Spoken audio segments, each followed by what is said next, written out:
we provide you the platform to turn your dreams into reality. Give wings to your aspirations with KR Mangalam University. America middle east में कुछ बड़ा करने की योजना बना रहा है। ये योजना ईरान पर हमले की भी हो सकती है। ये मैं ऐसे ही नहीं कह रहा, बल्कि इसके पीछे कई ठोस सबूत हैं। अमेरिका ईरान पर ही नहीं बल्कि चीन पर भी शिकंजा कसता हुआ दिखाई दे रहा है।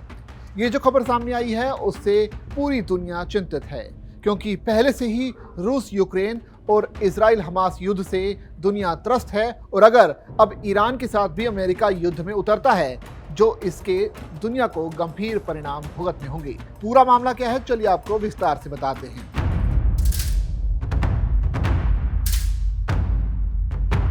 अमेरिका और ईरान के बीच लगातार तनाव बढ़ता हुआ दिखाई दे रहा है। ये तनाव जो बाइडेन के समय भी था, लेकिन ट्रंप के आने के बाद ये और भी ज्यादा बढ़ गया। अमेरिका और ईरान के बीच तनाव बढ़ने की कई वजह हैं। सबसे बड़ी वजह है ईरान का परमाणु कार्यक्रम। ईरान पिछले कई सालों से परमाणु बम बनाने की कोशिश कर रहा है। इससे ज्यादा खतरा इजराइल और अमेरिका को ही होने वाला है। इसलिए अमेरिका नहीं चाहता कि ईरान परमाणु संपन्न देश बने। ईरान यमन के हूती विद्रोहियों को भी लगातार सपोर्ट कर रहा है।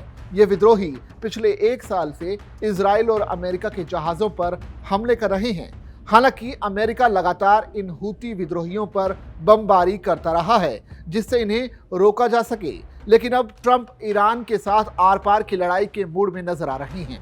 अमेरिका का हिंद महासागर में एक मिलिट्री बेस है जिसका नाम है डिएगो गार्सिया। इस पर अमेरिका ने B-2 बॉम्बर्स स्टेल्थ विमान तैनात कर दिए हैं। इसकी सैटेलाइट तस्वीरें भी सामने आई हैं, जिसमें 6 B-2 स्टील्थ बम वर्षक विमान डिएगो गार्सिया पर दिखे हैं। अमेरिका के पास मात्र इस तरह के 20 बम वर्षक विमान हैं, यानी अमेरिका ने हिंद महासागर में अपने 30% B-2 बॉम्बर तैनात कर दिए हैं। इस खबर को पूरी दुनिया में कवर किया जा रहा है, क्योंकि अमेरिका ने जिस विमान को हिंद महासागर में तैनात किया है वो बहुत ही घातक है। ये विमान स्टील्थ तकनीक से लैस हैं, यानी अगर ये विमान ईरान के ऊपर उड़ान भरता है तो शायद ये भी हो सकता है कि ईरान को इसकी भनक तक ना लगे।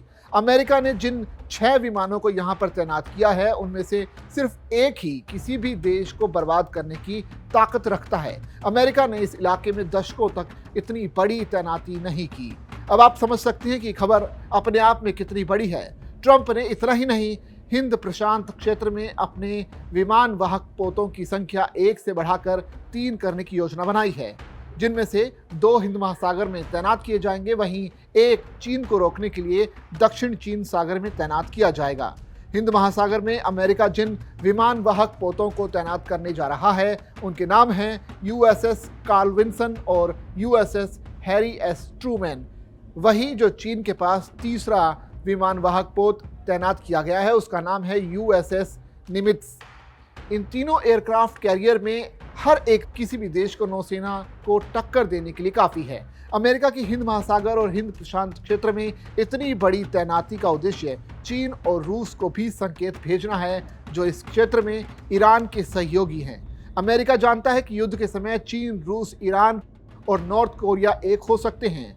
क्रिंक ग्रुप एक्टिव हो सकता है। अगर आप क्रिंक ग्रुप को नहीं जानते हैं तो आपको बता दें कि इस ग्रुप में 4 देश शामिल हैं, और ये देश हैं चीन, रूस, ईरान और नॉर्थ कोरिया। इस ग्रुप को पश्चिमी देशों के लिए कई बार एक्सिस ऑफ इविल भी कहा गया है।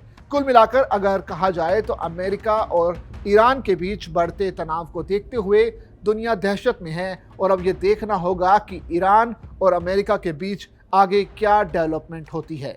आपकी क्या राय है इस मामले पर, हमें कमेंट बॉक्स में ज़रूर बताएं।